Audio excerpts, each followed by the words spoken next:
This is Rinku and welcome to let's study. Hopefully आप सभी ठीक होंगे।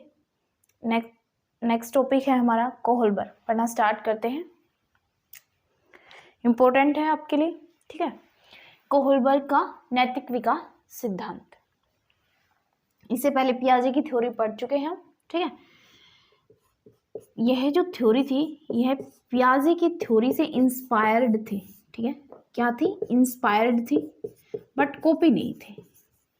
इंस्पायर्ड तो थी यह थ्योरी, जीन पियाजे के सिद्धांत से इंस्पायर्ड थी, बट कॉपी नहीं थी। ठीक है, बट कॉपीड नहीं थी। नैतिक विकास का जो सिद्धांत है कि सामाजिक विकास से, सोशल डेवलपमेंट से रिलेट है। सामाजिक विकास में क्या है? सम्मिलित है हमारा मोरल डेवलपमेंट। सोशल डेवलपमेंट में ही हमारा मोरल डेवलपमेंट आता है। ठीक है, और सामाजिक विकास क्या है, सामाजिकरण क्या है, ये हम पढ़ चुके हैं कि समाज में जो भी हमारे रूल्स होते हैं, नियम्स होते हैं, जो भी वैल्यूज होती हैं, जो भी आइडियोलॉजी होती हैं, आइडियोलॉजी विचारधाराएं होती है कि समाज के अपने नियम होते हैं, कानून होते हैं, विचारधाराएं होती हैं। जब बच्चा उनको क्या करता है, इन नियम्स को क्या कर लेता है? अडॉप्ट कर लेता है, या तो धारण कर लेता है या असिमुलेट कर लेता है, ऐड कर लेता है। अपनी प्रीवियस नॉलेज में असिमुलेशन पढ़ चुके हैं हम। ठीक है, जब प्रीवियस नॉलेज में इन नियम्स को क्या कर लेता है? ऐड कर लेता है। ठीक है, या फिर इंटरलाइज कर लेता है, अपने माइंड में सेट कर लेता है, इंटरलाइज कर लेता है। तो जो प्रोसेस है वो क्या कहलाती है? सामाजिक विकास, सोशलाइजेशन। नैतिक विकास कैसे संबंधित है इसमें? इसी में कैसे आता है नैतिक विकास कि समाज में जो भी नियम है, वैल्यू है या विचारधाराएं हैं, इनके अनुसार, नियम्स के अनुसार या वैल्यूज के अनुसार, आइडियोलॉजी के अनुसार, जब बच्चा अपनी फ्रीडम को कंट्रोल करता है, फ्रीडम को कंट्रोल करता है, नियंत्रित करता है, जब बच्चा नियम्स के अनुसार, समाज में जो भी नियम बने हुए हैं, कानून बने हुए हैं, उनके अकॉर्डिंग, उनके अनुसार अपनी आज़ादी को नियंत्रित करता है, क्या कहलाता है? नैतिक विकास कहलाता है। ठीक है, फ्रीडम को क्या करता है? अपनी को कंट्रोल करता है। शुरू में जब वो अपनी आज़ादी को नियंत्रित करता है या फ्रीडम को कंट्रोल करता है तो उसको बड़ी कठिनाई महसूस होती है, लेकिन धीरे धीरे वो उसका क्या हो जाता है? अभ्यस्त हो जाता है और उसको अच्छा लगने लग जाता है। जैसे कि कोई बच्चा अगर सुबह नहीं उठता तो शुरू में, लेकिन उनके घर में नियम है कि 4 बजे उठना है, तो उनके घर में कोई एक नया बच्चा आता है, ठीक है, या नया कोई मेहमान आ जाता है, गेस्ट आता है, तो उनके घर का रूल है कि सभी बच्चों को सुबह 4 बजे उठना है। तो उस बच्चे को शुरू में तो क्या करेगा? फ्रीडम को कंट्रोल करने में, अपनी आज़ादी को नियंत्रित करने में कठिनाई महसूस होगी। ठीक है, लेकिन धीरे धीरे उसको हैबिट हो जाएगी। ठीक है, और वो 4 बजे उठना स्टार्ट कर देगा और उसको अच्छा लगेगा। तो नैतिक विकास क्या है? समाज में जो भी नियम्स है, कानून है, उनके अनुसार बच्चा अपनी आज़ादी को क्या करता है? नियंत्रित करता है। क्या कहलाता है? नैतिक विकास।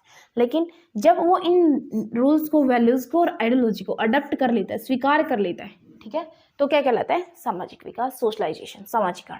ठीक है, अब कोहलबर्ग ने जो नैतिक विकास का सिद्धांत दिया, ठीक है, उसने लड़कों को, जो नैतिक विकास का सिद्धांत दिया उसके लिए उसने लड़कों को चुना और एज थी 10 से 16 तक के एज के लड़के लिए उसने, कोहलबर्ग ने नैतिक विकास का सिद्धांत जो है लड़कों को लिया और 10 से 16 तक की उनकी बच्चों की एज थी। नैतिक विकास जब सबसे पहले उसको प्रॉब्लम में डाला गया, बच्चों को क्या, कहाँ डाला गया? प्रॉब्लम में, नैतिक दुविधा में डाला गया। ठीक है, जब भी हम क्वेश्चन को सोल्व करते हैं या किसी प्रॉब्लम में फंसते हैं, ठीक है, तो उसको सबसे पहले प्रॉब्लम में डाला गया। तो जब हम उस प्रॉब्लम से निकलेंगे तो कुछ ना कुछ तर्क देते हैं, कुछ ना कुछ बहाना लगाते हैं। ठीक है, तो लड़कों ने भी क्या किया? इस नैतिक दुविधा से निकलने के लिए नैतिक तर्क का सहारा लिया।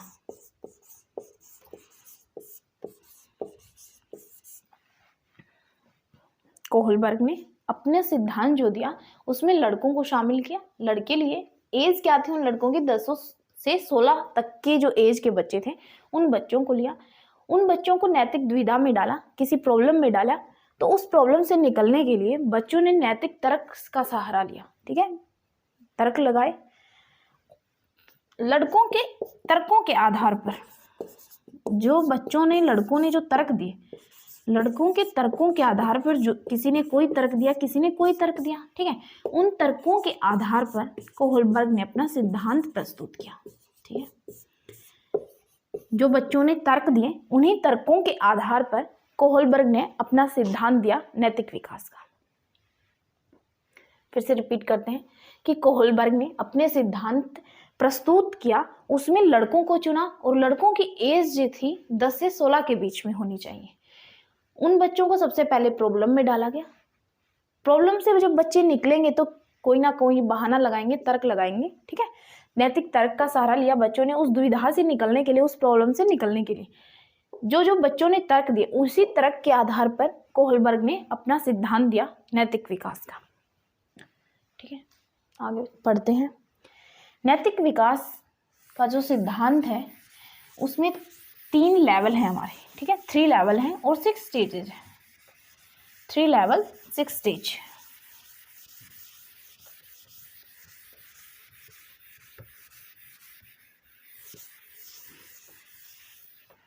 नैतिक विकास के जो सिद्धांत हैं उसमें 3 स्तर हैं हमारे, 3 स्तर हैं।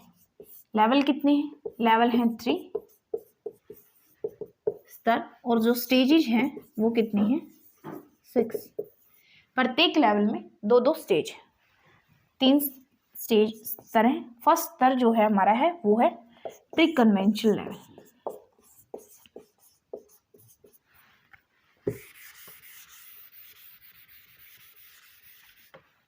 प्री कन्वेंशनल पूर्व परंपरागत स्तर।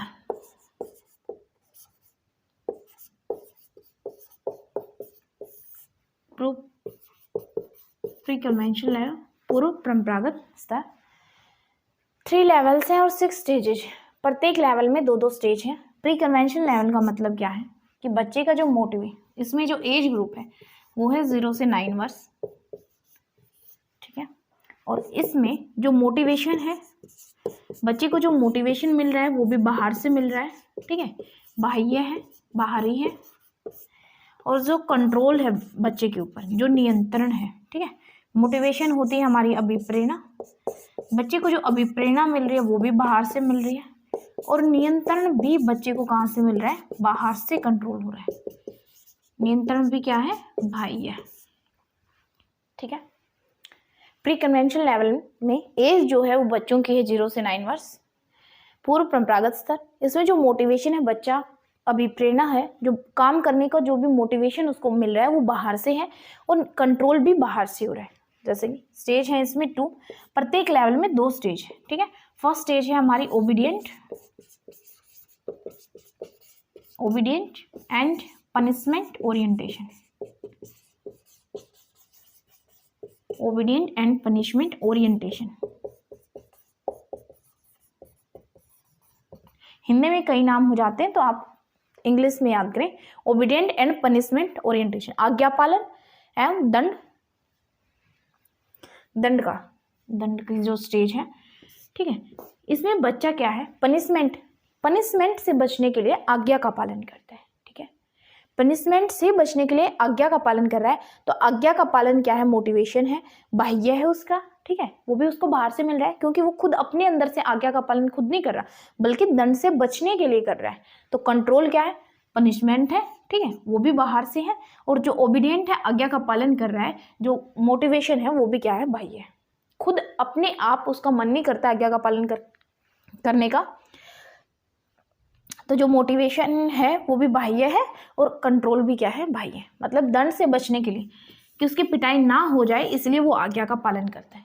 ठीक है, नेक्स्ट है सेकंड स्टेज है इंडिविजुअल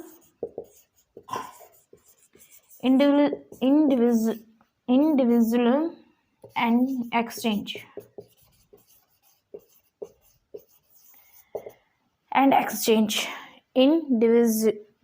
इंडिविजुअलिज्म एंड एक्सचेंज, कि कोई भी काम करेगा तो उसके बदले में क्या मिलेगा। ठीक है, जैसे कि इसका कई नाम है, म्यूचुअल एक्सचेंज भी बोला जाता है, कि उसको बदले में क्या मिलेगा। एक्सचेंज का मतलब होता है बदले में, अगर वो काम कर रहा है, ठीक है, तो बदले में उसको क्या मिलेगा। अगर मम्मी ने उसको दुकान पे भेजा है, ठीक है, कोई भी चीज़ लाने के लिए, तो बोलेगा मम्मा मुझे क्या मिलेगा बदले में, मैं दुकान पर तभी जाऊँगा जब मुझे भी कुछ मिलेगा, कोई मुझे भी चीज़ मिलेगी तो ही मैं जाऊँगा, या मुझे आप पैसे दो तभी मैं दुकान पे जाऊँगा और अपनी चीज़ भी लेके आऊँगा और आपका भी ले आऊँगा, ठीक है। तो एक्सचेंज है mutual exchange. Tit for tat बोला जाता है, जैसे को तैसा। Tit for tat, give take और गिव भी बोला जाता है। ऊपर लिखते हैं 3 लेवल हैं, 6 स्टेज हैं, प्रत्येक लेवल में 2 स्टेज है, ठीक है, 2 स्टेज हैं प्रत्येक लेवल में। फर्स्ट लेवल है हमारा pre conventional level.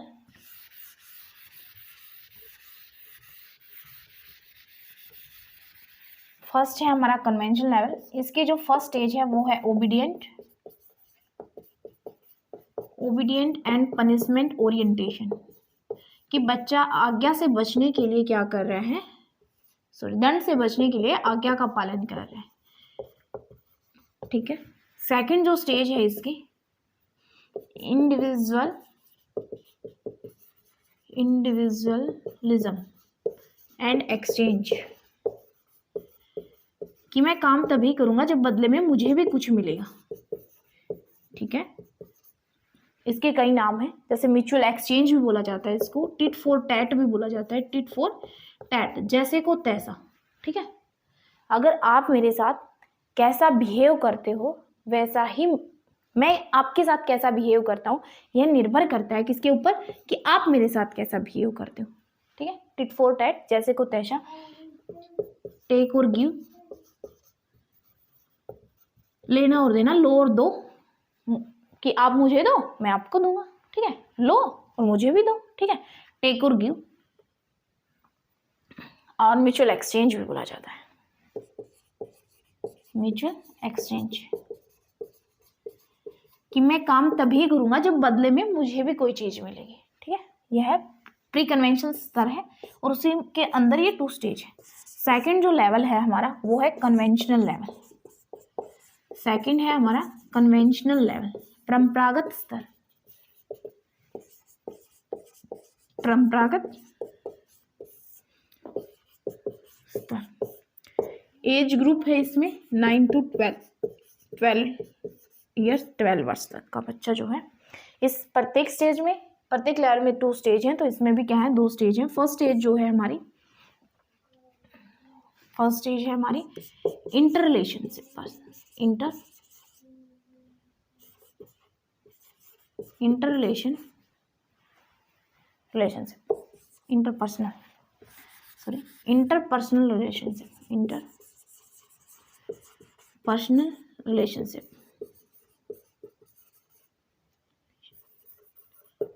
Relationship, good boy good girl को इसका सेकंड नाम है, good boy good girl, good boy good girl, nice boy nice girl भी बोला जाता है, ठीक है। कि बच्चा अपनी तारीफ सुनने के लिए, कि कोई मुझे अच्छा बच्चा बोले, कोई मुझे अच्छी गुड़िया बोले, अच्छी लड़की बोले, उसके लिए क्या करता है, आज्ञा का पालन करता है। इसमें जो मोटिवेशन होता है हमारा, मोटिवेशन बच्चा अंदर से करता है, आंतरिक करता है, आज्ञा का पालन वो खुद करता है, उसको कोई कह नहीं रहा, ठीक है। लेकिन जो कंट्रोल है वो क्या है, बाह्य है। आज्ञा का पालन इसमें बच्चा खुद कर रहा है, अपने अंदर से कर रहा है, लेकिन कंट्रोल किसके लिए कर रहा है, अपने लिए नहीं कर रहा। अच्छा कोई इसको अच्छा बोले इसीलिए वो आज्ञा का पालन कर रहा है, ठीक है। इसमें आज्ञा का पालन दंड से बचने के लिए कर रहा था, तो आज्ञा का पालन बाह्य था और दंड भी बाह्य था, बाहर से दंड मिल रहा था। नेक्स्ट है लो और दो, ठीक है। लो और दो में भी लो जो काम ले रहा है वो भी बाह्य है और जो अपना चीज लेगा वो भी क्या है, बाह्य है। नेक्स्ट है इंटरपर्सनल रिलेशनशिप। इसमें बच्चा क्या है, आज्ञा का पालन तो स्वयं कर रहा है, लेकिन जो कंट्रोल है वो बाह्य है, कोई उसको अच्छा बच्चा बोले इसलिए वो आज्ञा का पालन कर रहा है। सेकंड स्टेज है इसमें maintaining the social order, maintain the social order, कि समाज का जो नियम है वो सर्वोपरि है। समाज में जो कानून बना है, समाज का जो नियम है वो सर्वोपरि है, कि समाज का नियम तो हमें मानना ही पड़ेगा, फॉलो करना ही पड़ेगा। ठीक है, अगर किसी लड़के की जॉब लगी हुई है शादी से पहले और शादी के बाद अगर उस घर में जॉब करना अलाउड नहीं है, तो नियम है उस घर का कि वहाँ जो है लड़कियां जॉब नहीं करती उस घर में, तो उसको जॉब छोड़नी ही पड़ेगी, क्योंकि क्या है, समाज का नियम है। ठीक है, उनके घर का नियम है। ठीक है, तो मेंटेन द सोशल ऑर्डर, कि समाज का नियम है वो सर्वोपरि, वो हमें मानना ही पड़ेगा। नेक्स्ट है थर्ड लेवल हमारा पोस्ट कन्वेंशनल स्तर। पोस्ट कन्वेंशनल स्तर, एज होती है इसमें 12 से आगे तक, 12 वर्ष से आगे तक।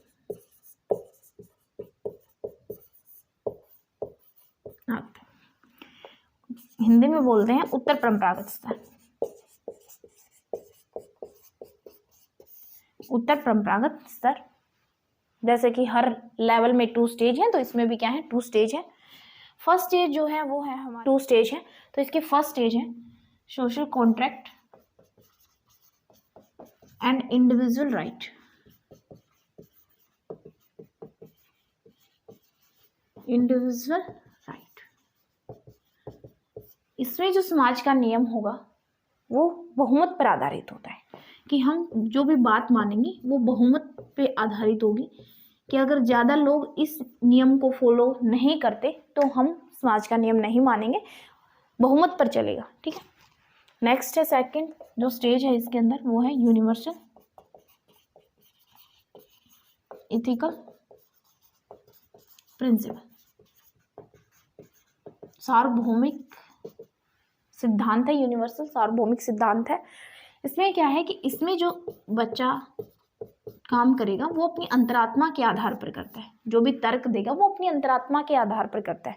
और इस अवस्था में उत्तर परंपरागत स्तर में जो मोटिवेशन है और कंट्रोल दोनों ही क्या होते हैं, आंतरिक होते हैं। बच्चा अपनी मर्जी से करता है, किसी का बाहरी दबाव बच्चे के ऊपर नहीं है, अपने मन से करता है। मोटिवेशन भी जो काम करेगा वो आपके अंदर से करेगा, और कंट्रोल भी जो है उसका आंतरिक होता है। ठीक है, यूनिवर्सल एथिकल प्रिंसिपल क्या है कि बच्चा जो भी नैतिक तर्क लेता है वो अपनी अंतरात्मा के आधार पर लेता है। अब एग्जाम्पल से समझते हैं।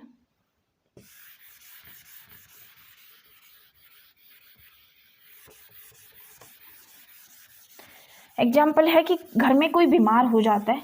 ठीक है, घर का कोई भी पर्सन, ठीक है, बीमार हो जाता है, बीमारी के लिए डॉक्टर के पास लेके जाते हैं। ठीक है, और डॉक्टर एक हिंज नामक दवाई बताता है। ठीक है, घर में कोई भी पर्सन बीमार हो जाता है और उस बीमारी को ठीक करने के लिए उसको डॉक्टर के पास लेके जाया जाता है। ठीक है, और डॉक्टर जो है एक दवाई बताता है, हिंज नामक दवाई, जिसका जो प्राइस है वो कितना है, 2000 रुपये है। ठीक है, घर में कोई व्यक्ति बीमार हो जाता है, उसको ठीक करने के लिए डॉक्टर के पास लेके जाया जाता है, और डॉक्टर एक दवाई का नाम बताता है कि ये दवाई खरीदनी पड़ेगी आपको। ठीक है, और वो दवाई का जो रेट है वो 2000 रुपये है, जबकि उसके पास, उस व्यक्ति के पास जो उसको डॉक्टर के पास लेके गया, उसके पास कितने रुपए हैं, उसकी जेब में सिर्फ 500 ही रुपये हैं। ठीक है, अपने रिश्तेदारों से ले के वो 500 रुपये और ले लेता है। ठीक है, रिश्तेदारों से ले लेता है, रिश्तेदार उसको 500 रुपये इकट्ठे कर लेता है रिश्तेदारों से, फिर भी 1000 रुपये की क्या रह जाती है, कमी रह जाती है। ठीक है, 1000 रुपये की उसके पास क्या रह जाती है, कमी रह जाती है। अब वो इस कमी को दूरी करने के लिए, अगर उसको बचाना है, ठीक है, जो घर में उस व्यक्ति बीमार है, अगर उसको बचाना है तो उसको ये दवाई लेनी पड़ेगी। दवाई के उसके पास पैसे नहीं है। ठीक है, तो क्या करेगा, या तो वो चोरी करेगा, ठीक है, या फिर दवाई खरीदेगा नहीं। दवाई खरीदेगा नहीं तो जान कैसे बचेगी। ठीक है, इस प्रॉब्लम को यह प्रॉब्लम सोल्व करने के लिए लड़कों को दी जाती है कि यह प्रॉब्लम है और तुम सोल्व करो। वो जो एज ग्रुप के बच्चे थे वो थे 10 to 16 ईयर्स ओल्ड ग्रुप के बच्चे थे। ठीक है, 10 से 16 वर्ष के लड़कों के सामने यह प्रॉब्लम, यह समस्या रखी जाती है। तो जो फर्स्ट स्टेज में बच्चा है, ठीक है, जो 0 से 9 वर्ष के बीच का है, जिसकी एज 0 से 9 वर्ष के बीच की है, ठीक है, फर्स्ट स्टेज में है ओबीडियंट एंड पनिशमेंट वाले स्टेज में है कि आज्ञा का पालन तभी करता है दंड से बचने के लिए। ठीक है, तो फर्स्ट स्टेज में बच्चा है। फर्स्ट स्टेज में बच्चा क्या कहता है, अगर मैं चोरी करूंगा तो मुझे क्या मिलेगा, अगर वह चोरी करेगा वह व्यक्ति तो उसको दंड मिलेगा। ठीक है, तो चोरी नहीं करनी चाहिए, चोरी करूंगा तो दंड मिलेगा। ठीक है, तो फर्स्ट स्टेज में जो बच्चा होता है वो क्या तर्क देता है, इस दुविधा से निकलने के लिए क्या तर्क देता है कि अगर मैं चोरी करूंगा, जो व्यक्ति है वो चोरी करेगा तो क्या उसको दंड मिलेगा। तो क्या है, उसको चोरी नहीं करनी है। ठीक है, अगर सेकंड स्टेज में कोई बच्चा है, कौन सी स्टेज थी, लोअर 2 की स्टेज थी, टिट फॉर टैट की स्टेज थी। ठीक है, जैसे को तैसा। ठीक है, तो कहता है कि 2000 रुपये तो मुझे दिए ही नहीं, 2000 रुपये तो दिए ही नहीं, तो दवाई कहाँ से दूं मैं। ठीक है, दिए ही नहीं तो दवाई कहाँ से दूं, पहले 2000 रुपये दे भाई और फिर दवाई ले ले, कि 2000 रुपये तो दिए ही नहीं, दवाई कहाँ से दूं। ठीक है, थर्ड स्टेज है कि लोअर 2 की स्टेज है, सेकंड स्टेज कि 2000 रुपये दे दे और ले ले अपनी दवाई। ठीक है, थर्ड जो स्टेज है उसमें बच्चा क्या करता है, good boy and good girl की स्टेज है। ठीक है, नाइस बॉय नाइस गर्ल की स्टेज है। बच्चा अपनी तारीफ करवाने के लिए आज्ञा का पालन करता है। ठीक है, तो इस अवस्था में बच्चा क्या कहता है कि अच्छे बच्चे चोरी नहीं करते। क्या तर्क देता है इस अवस्था का बच्चा, इस अवस्था का बच्चा और एज ग्रुप है 9 से 12 ईयर्स एज ग्रुप का बच्चा है कि अच्छे बच्चे जो हैं चोरी नहीं करते, अच्छे बच्चे चोरी नहीं करते। फोर्थ स्टेज है मेंटेन द सोशल ऑर्डर, जो समाज का नियम है वो तो मानना ही पड़ेगा। तो समाज का नियम है कि चोरी करना बुरी बात है, तो हमें ये मानना ही पड़ेगा। समाज का क्या नियम है कि चोरी करना बुरी बात है, चोरी करना बुरी बात है, तो हमें चोरी नहीं करनी है, समाज का नियम है, समाज का नियम सर्वोपरि है। तो फोर्थ स्टेज का बच्चा है वो ये बात कहेगा। फिफ्थ स्टेज में बच्चा है, एज ग्रुप है 12 से आगे तक, 12 से आगे कितनी भी हो सकती है। ठीक है, उस बच्चे की 13, 14, 16, 18, 20। ठीक है, तो फिफ्थ स्टेज में जो बच्चा है, social contract and individual right, बहुमत पर आधारित होती है यह स्टेज। ठीक है, अगर ज्यादातर पक्ष किसकी तरफ है, बहुमत की तरफ है। अगर चोरी करनी है तो यह नियम मान लिया जाएगा, अगर कह रहे हैं ज्यादातर की चोरी नहीं करनी है तो उस बात को भी मान लिया जाएगा। मतलब ज्यादातर मेच्योरिटी देखी जाती है। ठीक है, मेजोरिटी। तो फिफ्थ स्टेज वाला बच्चा क्या कह रहा है कि 1000 रुपये तो दे ही रहा हूँ भाई, 1000 रुपये तो दे ही रहा हूँ, और जो 1000 रुपये बचे वो फिर दे दूंगा, कुछ दिन के बाद दे दूंगा। ठीक है, धीरे धीरे चुका दूंगा तेरे, तो तू दवाई तो दे दे। ठीक है, तो दुकानदार को बोला जाता है कि 1000 रुपये तो आपको मिल रहे हैं, 1000 रुपये धीरे धीरे मैं चुका दूंगा, आप दवाई दे दीजिए। ठीक है, और जो सिक्स स्टेज में बच्चा जो भी तर्क देता है वो अपनी अंतरात्मा के आधार पर देता है कि जान बचाना सर्वोपरि है। इस स्टेज का बच्चा जो है क्या कहता है कि जान बचाना सर्वोपरि है, जान तो बचानी जरूरी है, जान बचाना सर्वोपरि है। ठीक है, उसके लिए चाहे हमें चोरी ही क्यों ना करनी पड़े, चोरी ही क्यों ना करनी पड़े, जान बचाना बहुत जरूरी है, चोरी ही क्यों ना करनी पड़े। कि अगर झूठ बोल रहा है, कि इस अवस्था में अगर कोई झूठ बोल रहा है, ठीक है, अगर वो किसी की जान बचाता है, अगर वो झूठ, तो वो झूठ क्या कहलाता है, 100 सच के बराबर कहलाता है। तो इस अवस्था में बच्चा जो भी निर्णय लेता है, तर्क लेता है, वो अंतरात्मा के आधार पर लेता है कि जान बचाना सर्वोपरि है, उसके लिए चाहे हमें चोरी क्यों ही ना करनी पड़े, चोरी करना गलत नहीं है। इस अवस्था का बच्चा ऐसा कह रहा है। तो ये तर्क दिए। ठीक है, इन्हीं तर्क के आधार पर, ठीक है, कोहलबर्ग ने अपना सिद्धांत दिया। ठीक है, और वह है नैतिक विकास का सिद्धांत। रिपीट करते हैं, कोहलबर्ग ने अपने सिद्धांत के लिए लड़कों को चुना और लड़कों का एज ग्रुप जो रखा 10 से 16 तक के एज ग्रुप के बच्चे उन्होंने लिए, उन्हीं को नैतिक दुविधा में डाला, और जो उन्होंने उस दुविधा से निकलने के लिए जो नैतिक तर्क दिए, नैतिक निर्णय लिए, जो भी प्रॉब्लम को सोल्व करने के जो सॉल्यूशन दिए, उन्हीं सॉल्यूशंस के आधार पर, उन्हीं तर्कों के आधार पर कोहलबर्ग ने अपना नैतिक विकास का सिद्धांत प्रस्तुत किया। 3 लेवल्स हैं, ठीक है, और 6 स्टेज है। प्रत्येक लेवल्स के अंदर 2 स्टेज है, प्रत्येक लेवल के अंदर कितनी स्टेज है, 2 स्टेज है। ठीक है, टोटल मिला के कितनी स्टेज हो जाती है, 6 स्टेज हो जाती है, और 3 लेवल है। First level pre conventional, second conventional, और third post conventional. Stage obedience और पनिशमेंट, फर्स्ट स्टेज का बच्चा क्या तर्क देगा कि दंड से बचने के लिए वो आज्ञा का पालन करता है, तो दंड, अगर वो चोरी करता है तो उसको दंड मिलेगा। यह तर्क दिया कि दंड से बचने के लिए क्या करता है, हमें चोरी नहीं करनी है, ठीक है, अगर चोरी करेंगे तो दंड मिलेगा, ठीक है। सेकंड स्टेज का बच्चा है लो और दो, टेक और गिव, इंडिविजुअलिज्म एक्सचेंज की स्टेज है कि 2000 रुपये दोगे तो दवाई मिल जाएगी, ठीक है, आप दो और मैं लूँ, ठीक है, लो और दो की स्टेज है। थर्ड है गुड बॉय और गुड गर्ल, कि बच्चा अपनी तारीफ करवाने के लिए आज्ञा का पालन करता है, ठीक है, बच्चा अपनी तारीफ सुनने के लिए, ठीक है, कि कोई उसको अच्छा बोले, उसके लिए वो काम करता है। तो इस स्टेज का बच्चा क्या तर्क देता है कि अच्छे बच्चे हैं, चोरी नहीं करते, ठीक है, अगर चोरी करेगा तो उसको अच्छा बच्चा कौन बोलेगा, तो इस स्टेज का बच्चा तर्क देता है कि जो अच्छे बच्चे होते हैं चोरी नहीं करते। फोर्थ स्टेज का बच्चा है मेंटेन द सोशल ऑर्डर, कि समाज का जो नियम है वो सर्वोपरि है, वो हमें मानना ही पड़ेगा। तो समाज का नियम क्या कहता है कि चोरी करना बुरी बात है, गलत बात है, तो हमें नहीं करनी है, ठीक है। फिफ्थ स्टेज का बच्चा है, ऊपर लिखिए, social contract and individual rights. यह स्टेज बहुमत पर आधारित होती है, मेजोरिटी पर आधारित होती है। अगर क्लास में 10 बच्चे हैं और 10 में से 8 बच्चे कह रहे हैं कि चोरी करना सही है, ठीक है, तो यह बात भी मान ली जाएगी। और अगर 8 बच्चे ये कह रहे हैं कि चोरी करना गलत बात है, तो ये भी मान ली जाएगी, मेजोरिटी है, ठीक है। तो यह जो सिद्धांत है मेजोरिटी पर आधारित है कि 1000 रुपये तो दे रहा हूँ भाई, 1000 धीरे धीरे चुका दूंगा, ठीक है, मुझे दवाई तो दे दे। फिफ्थ स्टेज है, सिक्स स्टेज है हमारी यूनिवर्सल एथिकल प्रिंसिपल। यह जो स्टेज है ये अंतरात्मा, इस अवस्था का जो बच्चा है वो जो निर्णय लेता है, नैतिक तर्क देता है, वो अपनी अंतरात्मा के आधार पर देता है, ठीक है, कि जान बचाना सर्वोपरि है, जान तो बचानी जरूरी है, चोरी चाहे क्यों ही ना करनी पड़े, चाहे मैं झूठ बोल रहा हूँ, वैसे तो झूठ बोलना गलत बात है, लेकिन अगर मैं झूठ बोल रहा हूँ, उस झूठ बोलने से किसी की जान बच रही है, तो वो झूठ 100 सच के बराबर कहलाता है, ठीक है। तो चोरी क्यों ही ना करनी पड़े, जान बचानी जरूरी है, ठीक है, इस अवस्था का बच्चा यह तर्क देता है। अब इस सिद्धांत की आलोचना हुई, आलोचना किस बात पे हुई, किसने की, यह पढ़ते हैं, ठीक है।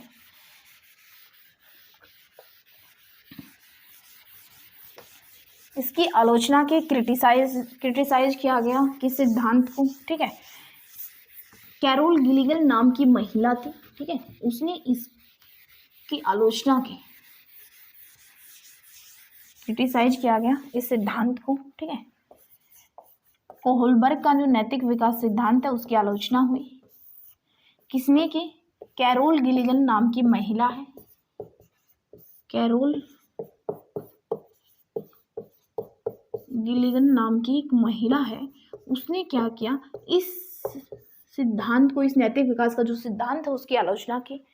फर्स्ट आलोचना किस बात पर हुई कि इसने जो सिद्धांत दिया उसमें लड़कों को ही शामिल किया, ठीक है, इसने जो सिद्धांत लिया उसने इसमें लड़कों को ही शामिल किया, लड़कों से ही तर्क लिए गए, लड़कियों को इन्वॉल्व नहीं किया, ठीक है, लड़कों से तर्क लिए गए, बल्कि लड़कियां इन्वॉल्व नहीं थी इस सिद्धांत में, लड़कियां जो थी वो इन्वॉल्व नहीं की इस सिद्धांत में, जो भी नैतिक दुविधा में डाला वो लड़के ही लिए, और एज ग्रुप उनकी 10 से 16 वर्ष के एज ग्रुप के जितने भी लड़के थे उन लड़कों को लिया गया, ठीक है, लड़कियों को इस सिद्धांत में शामिल नहीं किया, उनसे तर्क लिए ही नहीं गए, और कहते हैं कि लड़के और लड़कियों की जो नैतिकता है वो दोनों की अलग है।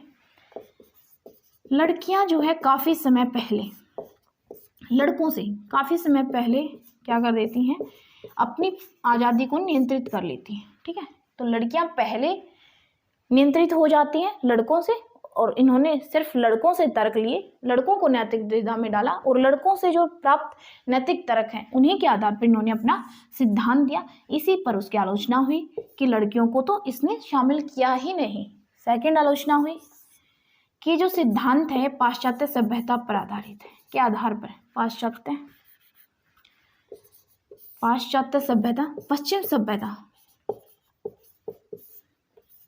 पाश्चात्य सभ्यता, पश्चिम सभ्यता के आधार पर जो है यह तर्क दिए गए। यह जो सिद्धांत है पाश्चात्य सभ्यता के आधार पर दिया गया, जबकि भारतीय और अन्य संस्कृतियों को इसमें शामिल किया ही नहीं। भारतीय और अन्य संस्कृति जो है, अन्य धर्म है, संस्कृतियां हैं, उनको तो शामिल किया ही नहीं, संस्कृतियों को शामिल नहीं किया।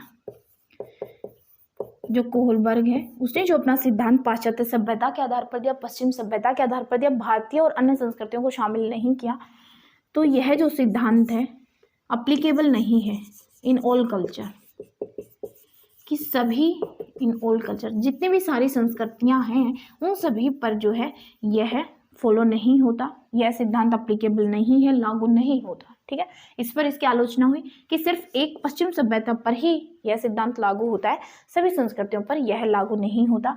और जो थर्ड इसकी आलोचना हुई वो है हाइपोथेटिकल